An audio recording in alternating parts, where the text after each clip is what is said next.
It's just almost tiring by this point.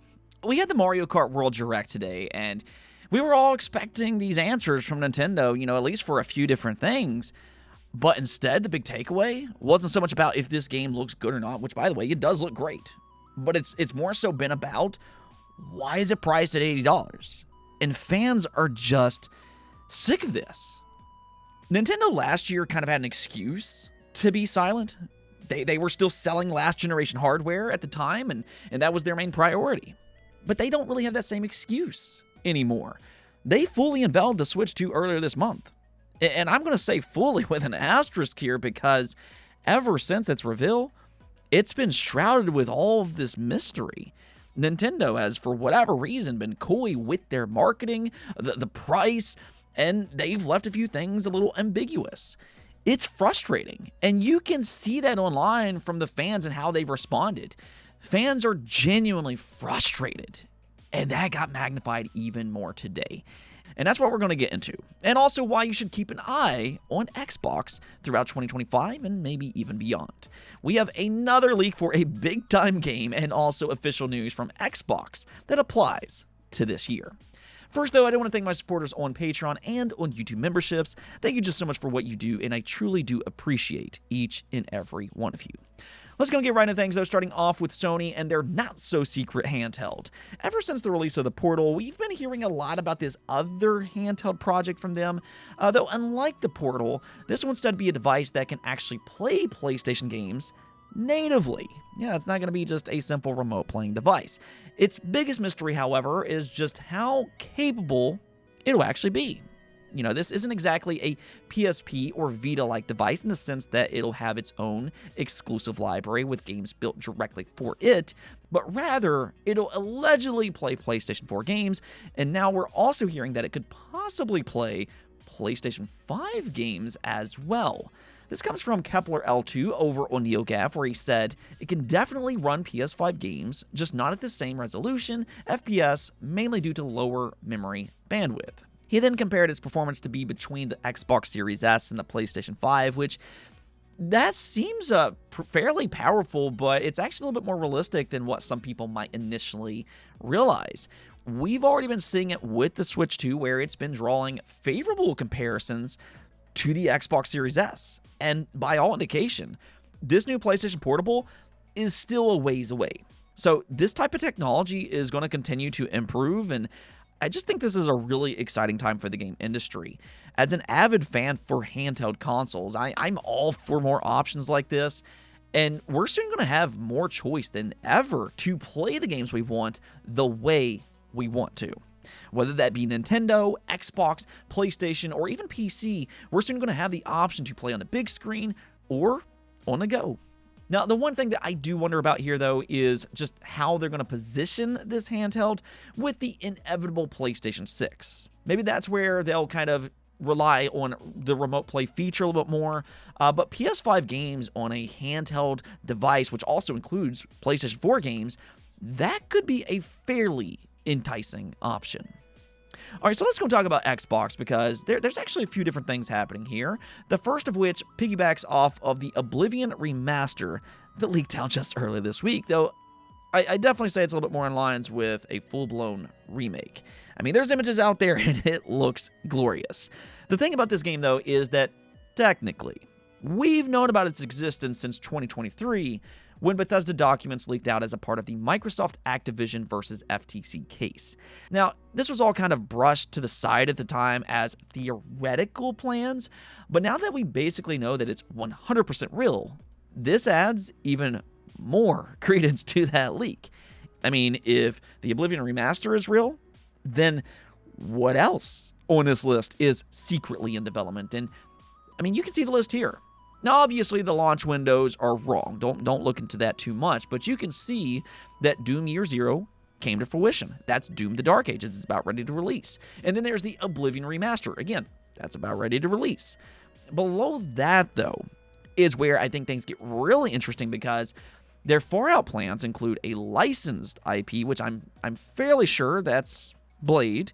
Then there's Dishonored 3. I know a lot of fans have really wanted another game in that franchise. And also a Fallout 3 Remaster. Now, again, we've already seen the Oblivion Remaster, and calling it a simple remaster, yeah, I think is somewhat misleading in this case. It's much more of a Metroid Prime situation where it comes off as a full-blown remake. So with that in mind, the easy assumption to make is that Fallout 3, this Fallout 3 remaster, will receive a similar treatment, if it actually exists. That's kind of been the question for a while now. But about that, we got some great news today because the Oblivion Remaster isn't the only Bethesda RPG to leak this week. According to Nate the Hate, the Fallout 3 Remaster is also 100% real and happening, though he claims that it'll be a while before we get it in our hands, which that does actually line up with Bethesda's internal forecast. According to that leaked document, it was planned to be 2 years after the release of Oblivion. So we're very possibly looking at a 2027 launch, and I could see them lining up with a potential Season 3 for Fallout. I mean, that show was a huge hit for them last year, but one of their biggest issues is that they didn't have a new game to pair it with, because if they would have, that would have been massive for Xbox and for Bethesda.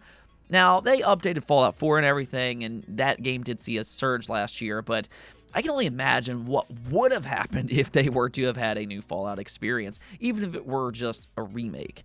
Now, this also solves another issue in that it's probably going to be a long wait for the eventual Fallout 5. Currently, Bethesda is focusing on the Elder Scrolls 6, and that means that Fallout fans will likely have to wait until the 2030s to play the next mainline Fallout game. Now, that's hard to believe. It'll be the 2030s before we get to play the next Fallout. Now, there have been some rumors about a Fallout New Vegas sequel to cut that timeline down, but at the very least here, Fallout fans will have this remake to kind of tide them over until then.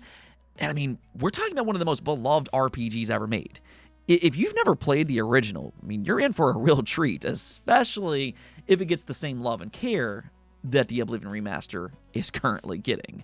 For that matter, I kind of wonder if Virtuous is also taking care of Fallout 3, because they're quickly making a name for themselves as one of the better remake studios out there, with games like Metal Gear Solid Delta and now Oblivion Remastered. Now, since we're on the topic of Bethesda and by extension Xbox, Fallout 3 isn't the only unannounced game that's been making waves, because they're already teasing that they do have some unannounced games for actually this year in 2025. This comes directly from Phil Spencer. In a recent interview, he said this about Xbox's 2025 lineup. For us and the rest of this calendar year, I really feel great about the slate of games. We just had Avowed come out, and I have to go backwards and just say, Obsidian continues to do a great job. We've obviously talked about The Outer Worlds 2, South of Midnight, Doom. There's more stuff, some stuff that's unannounced, and I'm walking in my head to make sure I don't leak anything. Now, what in the world is he talking about here? That's the million-dollar question, and there are a few games that comes to mind. Obviously, the Oblivion Remaster technically hasn't been announced yet. Could be referring to that, so there's that. And then also the Gears collection has been highly rumored for 2025, though admittedly, I'll also kind of say that collection has been rumored for various years. So, is this finally the real year for the Gears collection? I mean, as a Gears fanatic, I hope so, but we'll see. If anything, I think that it makes sense with the Gears 20th anniversary and Gears E-Day right around the corner. There's also the next Call of Duty. Technically, that is an Xbox franchise now, which is hard to believe, but that seems fairly likely. And then lastly, and I've mentioned this a few different times, I think there's a very real chance that we'll get a Forza Horizon 6 announcement at the Xbox Summer Showcase. Historically, Playground has pushed this series out on a 2 to 3 year development cycle, and it's actually been 4 years since the release of Forza Horizon 5. So it's about that time for a brand new installment. So, those are just a few potential games that we could potentially see in 2025, but we also can't rule out a few surprises either. Xbox has around 30 studios now, and they have a number of third-party partners like Kojima as one such example. So I really say, if anything here, that Xbox Summer Showcase just got that much more interesting. We're not only going to get details about games that we already know about, but we're also going to get some news about some unannounced Xbox games as well. Now, one last thing before we go, we need to talk about Nintendo and just how fans are sick of their silence. Just the entire lead up and now the reveal for the Switch 2 have been so bizarre. And that was only magnified that much more today. They had an opportunity to communicate with fans today through the Mario Kart World Direct, which, by the way, the comments were once again infested with chants of drop the price, drop the price. I think that already tells you a lot about the situation. Fans aren't going to simply get over that. But, maybe they could announce the new pre-order period for the Switch 2. That could have been a positive story for today. Or maybe they could have addressed why exactly Mario Kart World is $80 in the first place. Well, they didn't really do either one of those things today. Most of the Direct was basically a rehash of what we already knew about Mario Kart World, which is kind of weird in itself. What was kind of the point of this Direct? There wasn't really a lot of new information here, so fans once again left this Direct with a negative point of view. I mean, it would be nice if Nintendo were to at least justify its $80 price tag, at least acknowledge it, but they flat out refuse to talk about it. And that leads me to believe that there's really only one answer to this question. They simply think that they can get away with it. It's not about the budget. It's not about the quality. It simply comes down to Mario Kart is an extremely popular franchise. It was their most popular franchise last generation. And they think that they can squeeze their fans because they'll pay whatever they ask. And you know what? Truth be told, and I hate to say this, but they might be right.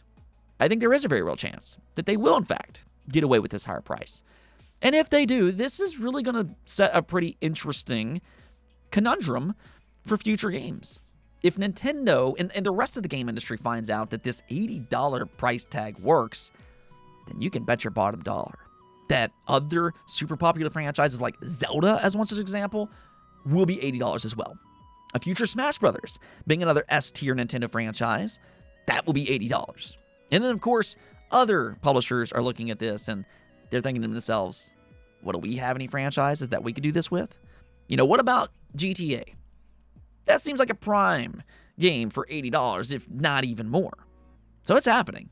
And it's hard to believe that Nintendo, out of all companies, is kickstarting this price tag. They seemingly skipped right over that $70 price tag, which I was thinking about this, but it's kind of strange to think.